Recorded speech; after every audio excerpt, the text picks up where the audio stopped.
Hello बच्चों, कैसे हैं आप? एकदम बढ़िया। तो आज हम पढ़ने वाले हैं बोहर्स एटॉमिक मॉडल। ठीक है। अच्छा, बोहर्स जो एटॉमिक मॉडल है इसको हम बोलते हैं, हिंदी में क्या बोलते हैं? बोहर्स परमाणु मॉडल। तो इसमें हमें स्टडी क्या करना है ये समझते हैं। ठीक है। देखिए, सबसे पहले जो एटॉमिक मॉडल है, परमाणु मॉडल है, तो इस पे संरचना की बात हुई तो सबसे पहले इस पे किसने अपने विचार व्यक्त किए? थॉमसन साहब ने। किसने किए? थॉमसन। इनका परमाणु मॉडल आया, लेकिन इनके परमाणु मॉडल में कुछ क्या मिली? कमियां मिली, जिससे ये क्या हो गया? अमान हो गया। देखिए, हमें कुछ ना कुछ चीजें तो हर परमाणु मॉडल से मिलती हैं। ठीक है। दूसरा आया अपना काय का रदरफोर्ड का परमाणु मॉडल। किसका आया? रदरफोर्ड का परमाणु मॉडल। ठीक है। तो अब अपन समझते हैं यहाँ पे जो रदरफोर्ड का परमाणु मॉडल है, इसमें भी रदरफोर्ड साहब ने दो कमियां कर दी। ठीक है। उसके बाद रदरफोर्ड के परमाणु मॉडल को ही इसमें ही आंशिक संशोधन करके, किसके में?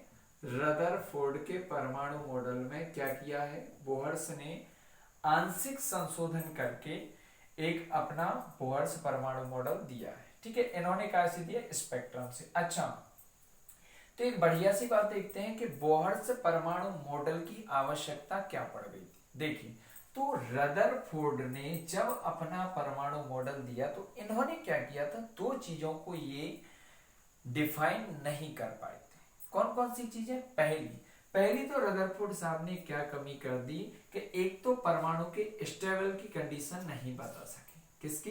कि आपका जो एटॉमिक है, जो परमाणु है, सॉरी, हाँ, जो एटम है, ठीक है, वो कैसा है? स्टेबल है या नहीं है। भाई ये किस लिए नहीं कर पाए थे? रदरफोर्ड साहब ने, मैंने आपको ये वीडियो में समझाया है, एक बहुत बढ़िया सा इन्होंने कॉन्सेप्ट दिया था कि भाई जो इलेक्ट्रॉन है, इन्होंने कहा था नाभिक के चारों ओर क्या कर रहा है? रिवॉल्व कर रहा है। कहाँ रिवॉल्व कर रहा है ये पर्टिकुलर नहीं बताया, तो उन्होंने कहा रिवॉल्व कर रहा है। अगर ये ठीक है, इसके चारों ओर कर रहा है, तो अगर एनर्जी को एमिट करेगा तो इलेक्ट्रॉन क्या होगा? ऐसे ऐसे ऐसे ऐसे धीरे धीरे आके कहाँ में आगे गिर जाएगा? नाभिक में, प्रोटॉन में, खत्म। तो क्या ये जो एटम्स है ये क्या स्टेबल था? जी नहीं। क्या स्टेबल था? जी नहीं।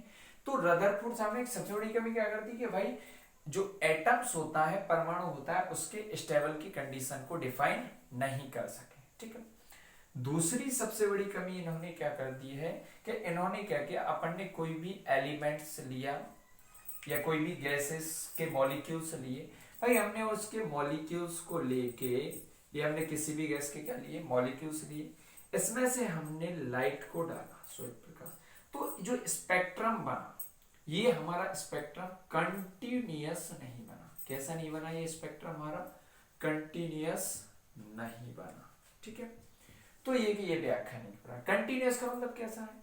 आपकी पूरी बिल्कुल कंटिन्यूअस एक समान स्पेक्ट्रम प्राप्त नहीं हुआ, कुछ हमें कलर मिले और कुछ कलर इसमें नहीं मिले। इसीलिए फिर किसने? बोहर्स ने एक अपना परमाणु मॉडल दिया है। ठीक है। तो इस पर चर्चा करते हैं, इस पर क्या होगा तो समझते हैं इसको तरीके से, और वीडियो को पूरा देखिए। मैं आपको बहुत आराम से, तरीके से आपको समझाने वाला हूं। ठीक है बेटा। तो देखिए, बोहर साहब ने अपना जो परमाणु मॉडल दिया, इसमें इन्होंने क्या कहा मतलब बोहर साहब की कमी, जो परमाणु मॉडल था इसकी अभिकल्पनाएं क्या थी, इसको इंग्लिश में पोस्टुलेट बोलते हैं। तो इनके अभिकल्पनाओं पे चर्चा करते हैं। ठीक है। तो देखिए, ये क्या है? अपना नाभिक है, और इसके बाद ये ऑर्बिट है, कई ऑर्बिट अपन बना देते हैं, ये इसकी क्या है? ऑर्बिट है। ठीक है। ये क्या है? नाभिक। तो अब बोहर्स के जो परमाणु मॉडल की अभिकल्पनाएं थी, पॉइंट फर्स्ट से अपन इस पे क्या करते हैं? डिस्कशन करते हैं। ठीक है। तो सबसे पहले बोहर्स आपने एक बहुत अच्छी, एक तो इन्होंने बात कही थी कि भाई जो परमाणु होता है उसके अंदर क्या होता है? नाभिक होता है, और इलेक्ट्रॉन इसके चारों ओर क्या लगा रहा होता है? चक्कर। अरे ये बात तो किसने कही थी? रदरफोर्ड साहब ने। कोई नई बात नहीं है, लेकिन इन्होंने एक जो आगे जो बात कही है बहुत मजेदार। इन्होंने कहा जो भाई इलेक्ट्रॉन है, क्या है, इलेक्ट्रॉन, ये ऑर्बिट में क्या कर रहे हैं, रिवॉल्व कर रहे हैं, यानी इलेक्ट्रॉन नाभिक के चारों ओर, क्या बेटा, ये क्या है, इलेक्ट्रॉन, ठीक है, ये इसकी क्या है, कक्षाएं, ये क्या है, हमारा नाभिक है, ये परमाणु की क्या है, कक्षाएं, और ये इलेक्ट्रॉन इन कक्षाओं में क्या लगा रहे हैं, चक्कर, ठीक है।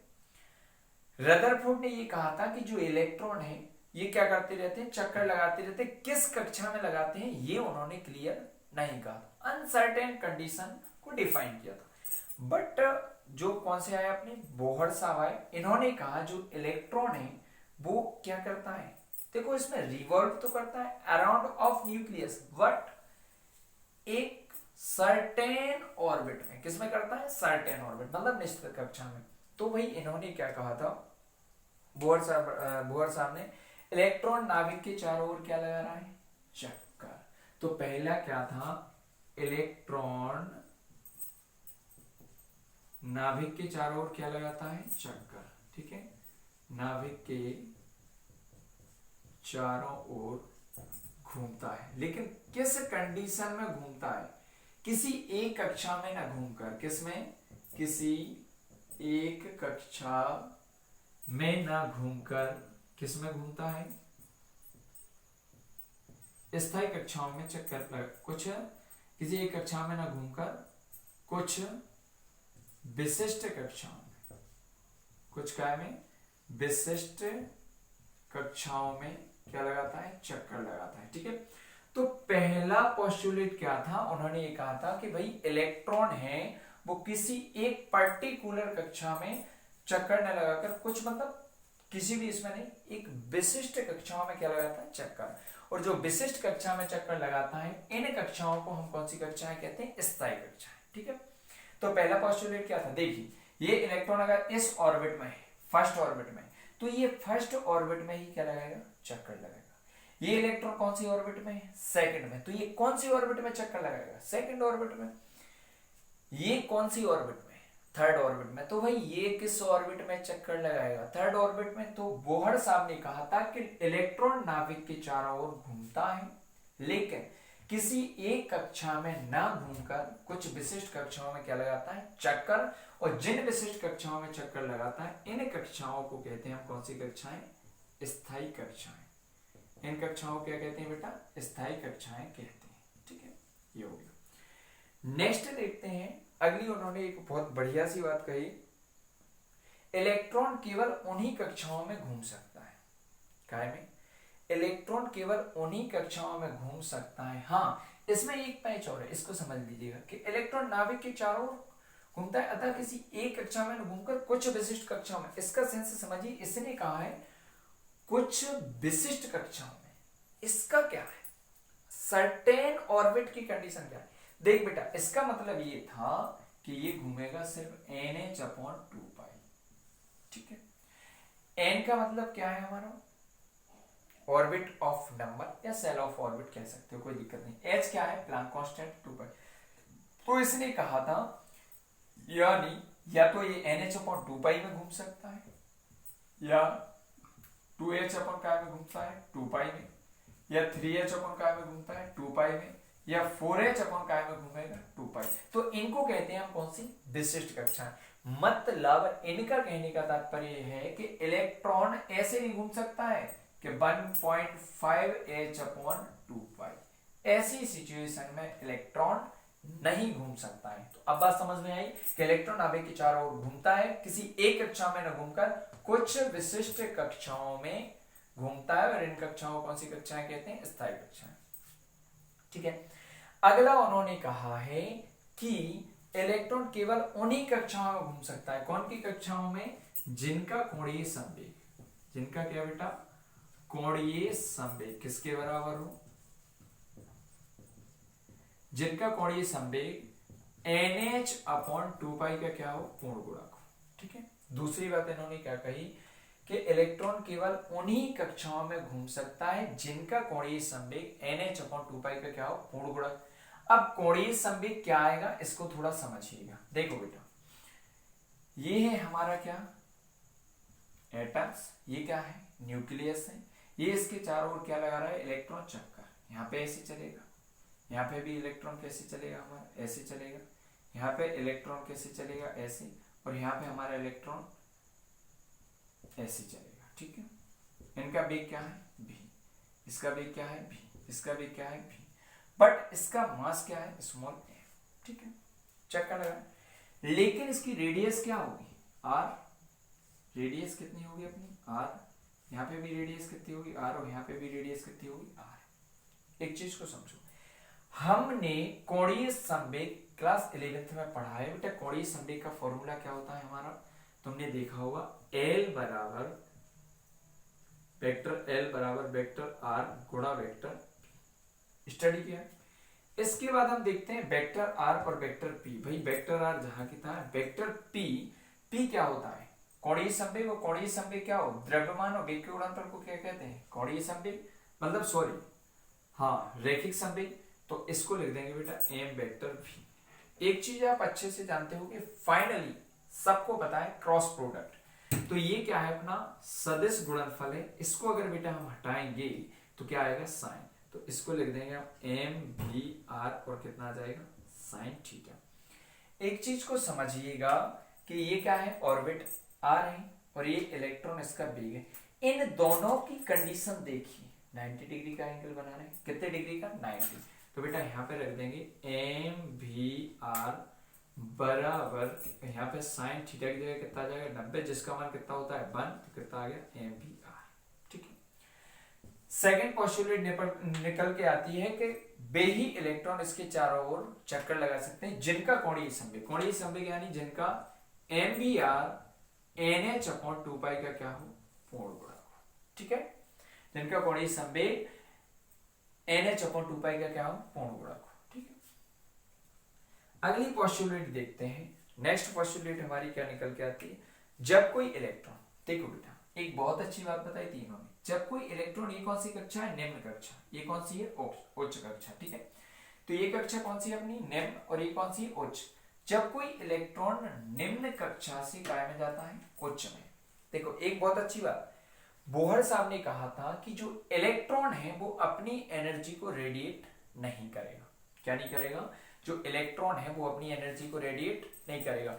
मतलब सीधी सी बात है भाई, जब इलेक्ट्रॉन फर्स्ट ऑर्बिट से सेकंड ऑर्बिट में जाता है, यानी जब इलेक्ट्रॉन कम ऊर्जा वाली निम्न कक्षा से, बेटा ये कैसी है कम ऊर्जा वाली निम्न कक्षा से अधिक ऊर्जा वाली अगर उच्च कक्षा में इलेक्ट्रॉन जाता है, तो इन दोनों कक्षाओं की ऊर्जा का अंतर विद्युत चुंबकीय विकिरण के रूप में क्या करता है अवशोषित।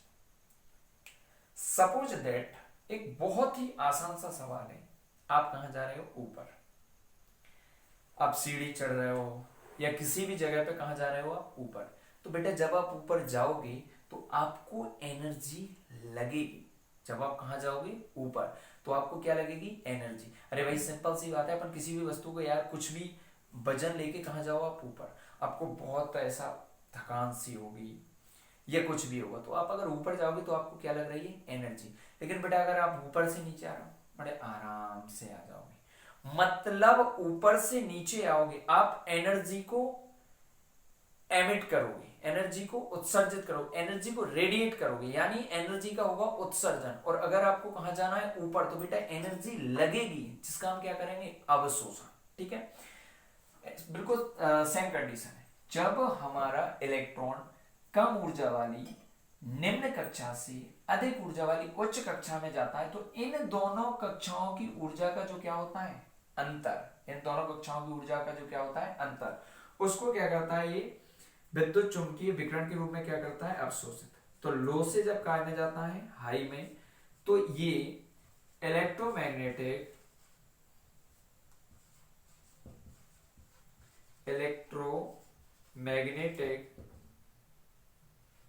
वेव्स के फॉर्म में, वेव्स के काय में फॉर्म में एनर्जी को क्या करता है एब्जॉर्ब करता है, यानी एनर्जी का क्या करता है अवशोषण।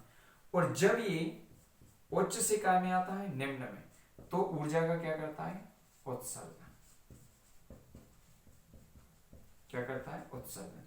कितने उत्सर्जन, दोनों इन दोनों कक्षाओं की ऊर्जा के अंतर के बराबर। तो यानी सीधी सी बात है, E बराबर आ जाएगा यहाँ पे हम लिखेंगे इसमें कितनी E, अगर ये कौन सी है 2 है तो E2 माइनस क्या हो जाएगा E1, ये कंडीशन से रहती है, ठीक है, दैट्स इट। तो जब इलेक्ट्रॉन, अब एक बात को समझिएगा, जब इलेक्ट्रॉन निम्न यानी कम ऊर्जा वाली कम ऊर्जा वाली निम्न कक्षा से अधिक ऊर्जा वाली उच्च कक्षा में जाता है तो इन दोनों कक्षाओं की ऊर्जाओं के अंतर के बराबर विद्युत चुंबकीय विकिरण के रूप में ऊर्जा का क्या करता है, अवशोषण। और जब ऊपर से इलेक्ट्रॉन कहाँ आता है, यहां से बेटा इलेक्ट्रॉन कहाँ आएगा, इस पे। तो जब अधिक ऊर्जा वाली उच्च कक्षा से कम ऊर्जा वाली निम्न कक्षा में इलेक्ट्रॉन आता है तो इन दोनों कक्षाओं की ऊर्जा के अंतर के बराबर विद्युत चुंबकीय विकिरण के रूप में क्या करता है, उत्सर्जन। सिंपल सी कहानी है भाई, नीचे से ऊपर जाएगा, क्या करेगा, ऊर्जा का अवशोषण, दोनों कक्षाओं की ऊर्जा के अंतर के बराबर। और जब ऊपर से कहाँ आएगा, नीचे, तो दोनों कक्षाओं की ऊर्जा के अंतर के बराबर क्या करेगा, ऊर्जा का उत्सर्जन। बट उत्सर्जन किस फॉर्म में, विद्युत चुंबकीय विकिरण के रूप में उत्सर्जन। एक चीज, जब ये इससे यहां तक जाता है तो आपको लग रहा होगा सर ये कितनी देर तक इसमें रहेगा। देख बेटा, इंसान कहीं भी भटक ले, किसी भी जगह चला जाए, लौट कर कहां आएगा, अपने घर में। तो जब इलेक्ट्रॉन एक्साइटमेंट में आके भाई इन ऑर्बिट में चला तो जाता है, बट लौट कर तो बेटा कहां आएगा, अपने घर, यानी ये कहां आएगा, मूल अवस्था में। तो आपको लग रहा होगा सर इस ऑर्बिट में ये इलेक्ट्रॉन कब तक रहेगा, बेटा इस ऑर्बिट में इलेक्ट्रॉन 10⁻8 सेकंड तक रहता है। इसके बाद पुनः इसको इसी स्थिति में आना पड़ता है। अब आप सोच रहे हो सर ये एनर्जी को रेडिएट करके न्यूक्लियस में नहीं जाएगा, बिल्कुल नहीं जाएगा। ये जितनी एनर्जी को एब्जॉर्ब करता है, जितनी एनर्जी को अवशोषित करता है, सिर्फ उतनी ही एनर्जी को ये क्या करता है, रिलीज करता है, ठीक है। अगला पोस्टुलेट देखते हैं अपन, अगली अभिकल्पनाएं देखते हैं। चौथा हमारा क्या कहता है, जब इलेक्ट्रॉन किसी वृत्तीय कक्षा में क्या करता है, घूमता है। ये इलेक्ट्रॉन क्या कर रहा है, वृत्तीय कक्षा में घूम रहा है। अच्छा, अपन ने कक्षा 11वीं में एक सेंट्रीपिटल फोर्स पढ़ा था, अभिकेंद्रीय बल।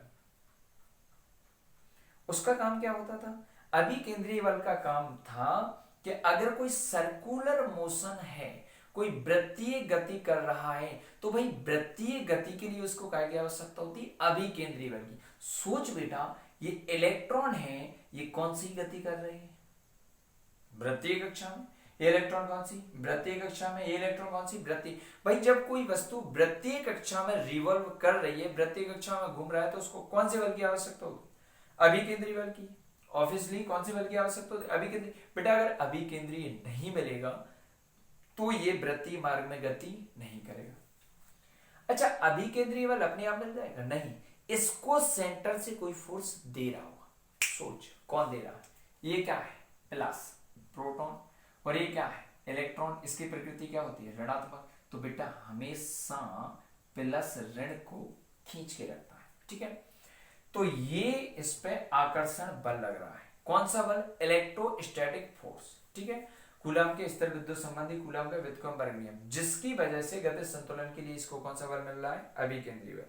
तो जब इलेक्ट्रॉन किसी कक्षा में घूम रहा है तो उसको गतिज संतुलन के लिए एक अभिकेंद्रीय बल की क्या होती है, आवश्यकता। समझना, जब इलेक्ट्रॉन किसी वृत्तीय कक्षा में क्या कर रहा है, घूम रहा है, तो उसको गतिज संतुलन के लिए अभिकेंद्रीय बल की क्या होती है, आवश्यकता, जो इसको नाभिक के काय से मिल रहा होता है, प्रोटॉन के आकर्षण बल द्वारा क्या हो रहा होता है, प्राप्त। कैसे, समझो। ऐसे नाभिक को बेटा हम काय से रिप्रेजेंट करते हैं, Ze से। काय से करते हैं, Ze से। और ये हमारा क्या है, इलेक्ट्रॉन। कूलम का व्युत्क्रमवर्ग नियम हमने पढ़ा है, क्या पढ़ा है, F बराबर हमने क्या पढ़ा है कि Q1 Q2 अपन क्या आएगा, R²। लेकिन Fe बराबर K का मान कितना था, 1/4πε0 इंटू बेटा Q1 Q2। एक तो ये है Q1 का मान और ये किसका है, Q2 का। तो हम इसको रख देंगे Ze और क्या रख देंगे, E बटे में क्या हो जाएगा, R²। सॉल्व करेंगे, Fe electrostatic force 1/4πε0 into Ze² अपन क्या आ जाएगा, R²। E का ही में होगा, ये आ गया। सेंट्रीपिटल फोर्स की बात करते हैं, हमने पढ़ा है Fc बराबर, इसको कैसे रिप्रेजेंट करते हैं, mv² अपॉन r, ठीक है। तो जो अपनी चौथी पोस्टुलेट है अभिकल्पना, इसको लिख लेंगे बेटा क्या, एफ ई बराबर एफ सी। एफ ई का मान क्या है, 1/4 pi epsilon 0 Z square upon क्या आ जाएगा, आर स्क्वायर, और ये आ जाएगा एम बी स्क्वायर, कितना आएगा आपका, एम भी स्क्वायर बटे आर। ठीक है, तो ये अपनी कौन सी फोर्थ पोस्टुलेट आ जाएगी। तो ये हमारे बोर मॉडल की क्या है, अभिकल्पना है। और इन्हीं से हम टोटल जितनी डेरिवेशन है, देख बेटा जितनी भी डेरिवेशन है, एक कॉन्सेप्ट, दूसरा कॉन्सेप्ट, और ये वाला और इस वाले, बस इतने कॉन्सेप्ट की क्या होती है, आवश्यकता। तो आप लोगों को ये समझ आया होगा, ये एमपी बोर्ड की परीक्षा की दृष्टि से काफी मोस्ट क्वेश्चन है। ठीक है, तो बोहर्स के परमाणु मॉडल को देखो बेटा, फिर से समझ लीजिएगा, एक बार और समझा देता हूं आपको कि इलेक्ट्रॉन नाभिक के चारों ओर क्या लगाता है, चक्कर लगाता है। लेकिन किन कक्षाओं में, कुछ विशिष्ट कक्षाओं में। इन कक्षाओं को कौन सी कक्षाएं कहते हैं, स्थायी कक्षाएं। और ये कैसा, अपनी ऊर्जा का कोई भी उत्सर्जन नहीं करता है। ठीक है, घूमने वाले जो इलेक्ट्रॉन होते हैं वो ऊर्जा का कोई भी उत्सर्जन नहीं करते हैं। दूसरा कहता है हमारा सिर्फ बेही इलेक्ट्रॉन, दूसरे में कहता है सिर्फ बेही इलेक्ट्रॉन इसकी कक्षा में क्या लगा सकते हैं, चक्कर, जिनका कोणीय संवेग, जिनका क्या बेटा कोणीय, ये क्या है कोणीय संवेग NH/2 का क्या हो, पूर्ण गुणा, जिनका कोणीय संवेग NH/2 का क्या हो बेटा, फिर से लिख देता हूं, NH/2 का क्या हो, पूर्ण गुणा। ठीक है, थर्ड में कहता है जब इलेक्ट्रॉन निम्न ऊर्जा वाली यानी कम ऊर्जा वाली निम्न कक्षा से उच्च ऊर्जा वाली अधिक ऊर्जा वाली उच्च कक्षा में जाता है, तो दोनों कक्षाओं की ऊर्जा के अंतर के बराबर विद्युत चुंबकीय विकिरण के रूप में ऊर्जा का क्या करता है, अवशोषण। और जब इलेक्ट्रॉन अधिक ऊर्जा वाली यानी अधिक ऊर्जा वाली उच्च कक्षा से कम ऊर्जा वाली निम्न कक्षा में आता है, तो दोनों कक्षाओं की ऊर्जा के अंतर के बराबर विद्युत चुंबकीय विकिरण के रूप में ऊर्जा का क्या करता है, उत्सर्जन। ठीक है, नेक्स्ट आता है हमारा कि जो इलेक्ट्रॉन है इसको गतिज संतुलन के लिए इकाई की आवश्यकता होती है, अभिकेंद्रीय बल की। जो क्या है हमारा इलेक्ट्रॉन है, इसको गतिज संतुलन के लिए इकाई की आवश्यकता होती है अभिकेंद्रीय बल की। और अभिकेंद्रीय बल इसको नाभिक के काय से आकर्षण बल द्वारा क्या होता है, प्राप्त होता है। तो ये था अपना बोहर्स का परमाणु मॉडल। ठीक है, हाँ, और अभी आपके पास एक और बढ़िया सी कंडीशन बताता हूं। अब आपके पास बिल्कुल फिक्सेबल टाइम बचा है, तैयारी को थोड़ा सा अच्छे से कीजिए। अभी भी कोई ऐसी समस्या नहीं है कि आप कुछ नहीं कर सकते हो, अभी भी आपके पास बहुत ही टाइम बचा हुआ है, कहीं कोई दिक्कत नहीं है। अब तो आप बस बढ़िया सा एक काम करिएगा बेहतरीन तरीके से कि पूरे क्वेश्चंस को एक बार खुद से लगाइए। देखो फिजिक्स को पढ़ना है तो सबसे पहले डेरिवेशन को बेटा जितना लगाओगे रजिस्टर पर आपको उतना बढ़िया रहेगा, रटने से कुछ नहीं होता है। ठीक है, क्वेश्चन आंसर को देखिए और अब तो सीधा मोस्ट क्वेश्चन आंसर पर क्या कीजिए, कॉन्सेंट्रेट। ठीक है, और मैं कोशिश कर रहा हूं, अभी कुछ दिन तक वीडियो नहीं आ पाई है, मैं कंटिन्यूअस वीडियो डालने वाला हूं। संभवतः मेरी कोशिश है कि पर डे आपको एक मोस्ट क्वेश्चन की वीडियो अपलोड करूंगा। ठीक है, थोड़ा चैनल को क्या है सब्सक्राइब वगैरह बढ़ाओ, जिससे थोड़ी एनर्जी मिले ना, तो सर का मन लगता है पढ़ाने में। और आप लोग सपोर्ट करो यार, आप लोग ही हमारी एनर्जी हो। जब आप सपोर्ट करोगे ना बढ़िया से, तो आपको अभी भी एग्जाम में टाइम है, मैं आपको बढ़िया बढ़िया स्टडी मटेरियल दूंगा, आपके अच्छे खासे मार्क्स आएंगे। Thanks for watching this video. पढ़ाई करते रहिए, खुश रहिए, बेस्ट ऑफ लक।